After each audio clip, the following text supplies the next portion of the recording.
All right, thank you guys. Happy Monday to you.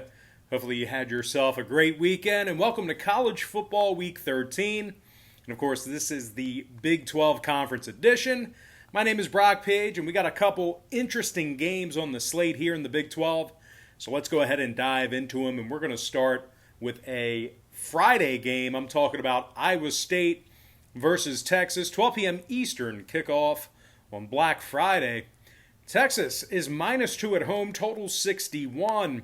We're 4-1 in our last 5 Underdog tier package picks on patreon.com/BrockPage. And access to the Underdog tier membership costs just $4.99. Now, if you have no idea what I'm talking about, I'm going to explain a little bit more in just a few moments, so we'll clarify that a little bit. We're also 2-1 in our last 3 NFL tier membership plays on that site as well. We have over 750 members signed up and active on that site. And if you want to join those folks and get in on the action, I'd be more than happy to have you. I strongly recommend it. And the link for that website is in the description section below. And once again, that's patreon.com/BrockPage. Now, the Longhorns are on a 3-game winning streak, 2-1 against the spread in those 3 ball games. The Longhorns are also 3-1 straight up at home, and they average over 40 points per contest. Sam Ehlinger's thrown for over 1,800 yards along with 22 touchdown passes. Sam's also rushed it for 323 and 7 scores on the ground as well. His favorite targets, Joshua Moore, with 343 receiving yards and 7 touchdowns. Moore also averages 16 yards per catch. Should see him in action here this Friday. He's been a little bit banged up, but anyway, the Longhorns are also rushing for $175 at home, and they average 7 yards per play from scrimmage at Texas Memorial Stadium. They're taking on an Iowa State team who failed to cover the point spread in 2 out of their last 4 themselves. The Cyclones are giving up 27 points per contest on the road, and they failed to cover the point spread in 2 out of their last 3 away from home as well. Iowa State is also giving up 400 yards from scrimmage on the road. Total-wise, Iowa State saw 3 out of their last 5 ball games stay under the posted number. They're also 7-3 to the under in their last 10 head-to-head meetings with Texas. Meanwhile, the Longhorns on the other side saw 2 out of their last 3 stay under the line themselves. Give me the Texas Longhorns -2 and the under 61 in that game. And before we go ahead and move on, just want to take another quick timeout and welcome you to the video. Got some lines and personal leans out for College Football Week 13. And, of course, this is the Big 12 Conference edition. Now, before we go ahead and dive into some more free content right here on YouTube, just have to quickly remind you once again that we are red hot in our Underdog tier package right now on Patreon. And as a matter of fact, we're 4-1 in our last 5 Underdog tier package picks on patreon.com/BrockPage. And if you want to access today's Underdog tier package pick, it's only going to cost you just $4.99. We also went 2-1 in our last 3 NFL tier package picks on that site as well.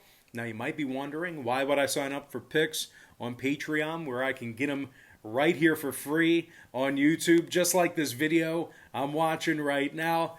And I'll tell you this much, it's certainly a great thought, a great consideration, but what I'll tell you is this: if you were to go out there and bet on your phone or go to the sports book and place a bet on every single game that's on the board, side and total, kind of like I do with my breakdowns here on YouTube, it's certainly not a winning formula for success, betting every single game. And as a matter of fact, it's a recipe for disaster.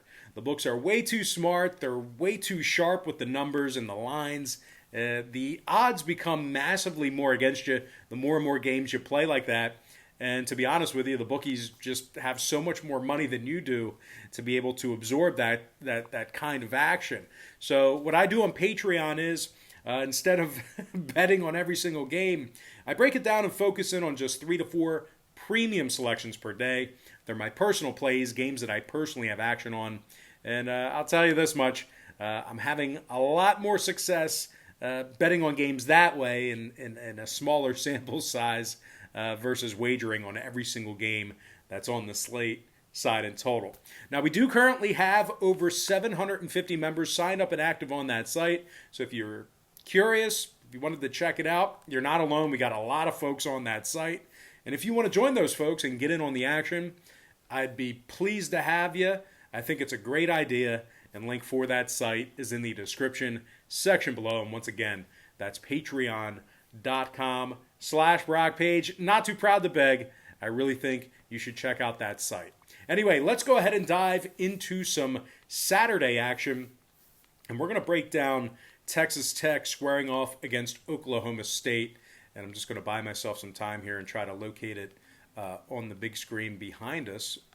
Did I pass it already, or really no reason it shouldn't be up there? But anyway, that's going to be a 12 p.m. Eastern kickoff at Boone Pickens Stadium.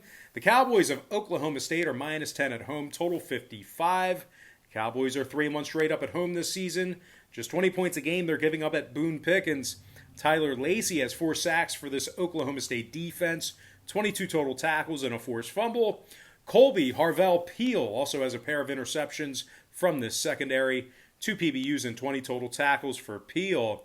And linebacker Amen Obanbamiga leads this defense in tackles with 51 of them, along with 2.5 sacks. Now, this Cowboy defense has 25 sacks through 7 ball games, over 3.5 sacks per contest they're averaging. The Cowboys have also held their opponents to 21 points or less in 5 out of their 7 ball games on the season. Now, they're taking on a Texas Tech unit who lost 2 out of their last 3, including a 62-28 beatdown against Oklahoma. The Red Raiders are a winless 0-3 on the road this season, and they failed to cover the number in all 3 of those road games. Now, the Texas Tech defense gives up 38 points per game and nearly 180 yards a game on the ground. The Red Raider pass rush is also averaging just .67 sacks per contest, and they have just 7 takeaways through 8 games. The Texas Tech defense has also given up 27 points or more in 7 out of their 8 ball games on the season. Now, total-wise, Texas Tech, their last 2 straight stayed under the posted number. They're also 3-0 to the under in their road games. Meanwhile, Oklahoma State saw 3 out of their last 4 stay under the line themselves. The Cowboys are 3-1 to the under at home and 71% to the under for the entire season. So with all that said and done, not going to lean toward a dog. 2 favorites back-to-back give me the Oklahoma State Cowboys -10 and the under 55 in that contest. And with that, we are going to dive into our next matchup. It is a 7 o'clock Eastern kickoff. It is Kansas State squaring off against Baylor. And once again, that's a 7 p.m. Eastern kickoff in Waco. Baylor's the 5-point favorite at home, totals 47.5. Now, Baylor successfully covered the point spread in 2 out of their last 4.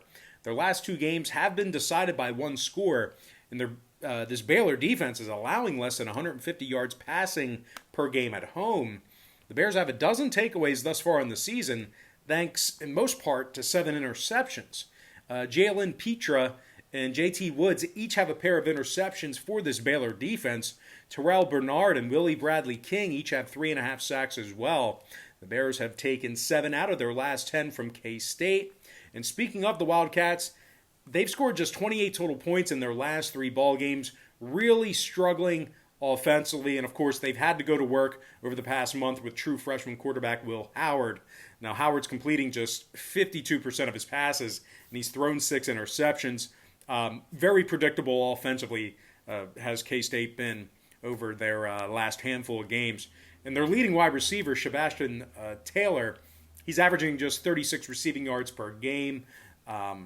K-State runs it a lot, and they're scoring just 17 points a game on the road, and they're throwing for less than $180 a game in that same category.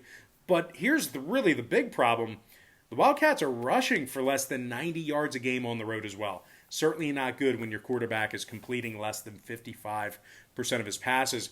Meanwhile, defensively, K-State's given up 102 points in their last 3 ball games, 33 points a game they've given up on the road this season. This K-State defense is currently allowing over 470 yards from scrimmage away from home as well. So really struggling on the road, both offensively and defensively. Now keep an eye on quarterback Skylar Thompson. He has been upgraded to questionable, so look for him to possibly make an appearance this Saturday. We might see him in a limited role or in a big role. Who knows? But when it comes to the total in this one, 2 out of K-State's last 4 ball games did make it over the posted number. Meanwhile, Baylor saw 2 out of their last 3 get over the line themselves. 2-0 to the over at home as well. Give me the Baylor Bears -5 and the over 47.5 in that ball game. All right, next matchup. I'm looking forward to this one. It is going to be Oklahoma, West Virginia, 7:30 p.m. Eastern kickoff in Morgantown. Now, the Sooners are -11 on the road. Total's 54.5. But the Sooner defense is giving up nearly 7 yards per play from scrimmage on the road and nearly 280 yards a game passing in that same category. Kind of struggling defensively when they travel.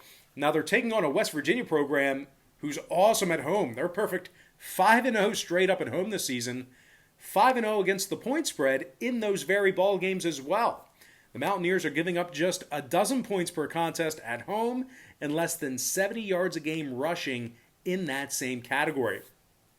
Now, defensive backs Tcu Smith and Alonzo Adai, they both have a pair of interceptions from this West Virginia secondary. Defensive lineman Akeem Desidor also has 5 sacks from the D-line, 23 total tackles. This West Virginia defense has held their opponents to just 160 yards passing in their games in Morgantown. They also held their opponents to less than 3.9 scrimmage yards per play on their home field as well. But it's not just all defense for the Mountaineers. West Virginia is scoring 36 points a game on their home turf, 211 yards a game rushing in that same category. These guys are good at home.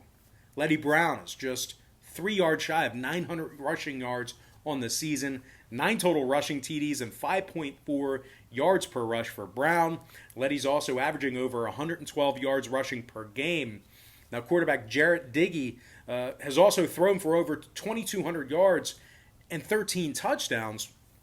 His favorite target's been Winston Wright Jr., who has 42 grabs for 494 and a couple of scores. The Mountaineers have successfully covered the point spread in 5 out of their last 6 ball games. Now, total-wise, 3 out of West Virginia's last 5 contests got over the posted number. The Mountaineers are officially 60% to the over at home. Meanwhile, 5 out of Oklahoma's last 7 got over the line themselves. 2 out of their last 3 road games got over the posted total as well. Oklahoma should win this ball game outright, but I think West Virginia playing at home, they should be able to cover that number. Give me the underdog West Virginia Mountaineers +11 and the over 54.5 in that game. And with that, we're going to dive into our next and final matchup. It is going to be TCU Kansas, 8 p.m. Eastern start time. TCU's the 24-point favorite, totals 53.5. TCU's won 2 out of their last 3, 67 total points they scored in those victories. The Horned Frogs have also won 2 out of their last 3 road games, 2-1 against the spread in those contests as well. TCU's rushing for over 200 yards a game when they travel this season. Quarterback Max Duggan has also scored 6 times on the ground. Meanwhile, running back Darwin Barlow is averaging nearly 6 yards per carry and has scored 3 rushing TDs himself. This TCU defense is also giving up less than 220 passing yards per contest on the road as well. Safety LaKendrick Van Zant has a pair of interceptions from this TCU secondary, 4 PBUs and a scoop and score for LaKendrick. And edge rusher O'Shawn Mathis also has 4 sacks from the defensive line, 27 total tackles for Mathis. And speaking of tackles, Garrett Wallow currently leads TCU in tackles from that linebacker position. 56 total tackles for Wallow, along with a sack and 2 forced fumbles. Now, the Horned Frogs have taken 7 out of their last 8 from Kansas. And speaking of the Jayhawks, really one of the worst teams in college football right now. They're still winless on this season, 0-7 against the point spread in those contests. They gave up 52 points or more in their last 3 ball games. 48 points a game on average they're giving up for the entire season. Now, Kansas has just 8 total sacks on the season and only 3 interceptions. Meanwhile, offensively, the Jayhawks are scoring just 15 points a game, and they're throwing for less than 155 yards per contest. Now, this trio of Kansas quarterbacks, they've thrown just 4 touchdown passes in 7 games compared to 9 interceptions. The Kansas O-line has also given up 38 total sacks on the season, nearly 6 sacks a game they're giving up on average. Now, total-wise, Kansas is 3-0 to the over at home, 7-0 to the over for the entire season. That's how bad their defense has been. Meanwhile, 2 out of TCU's last 3 ball games got over the line themselves.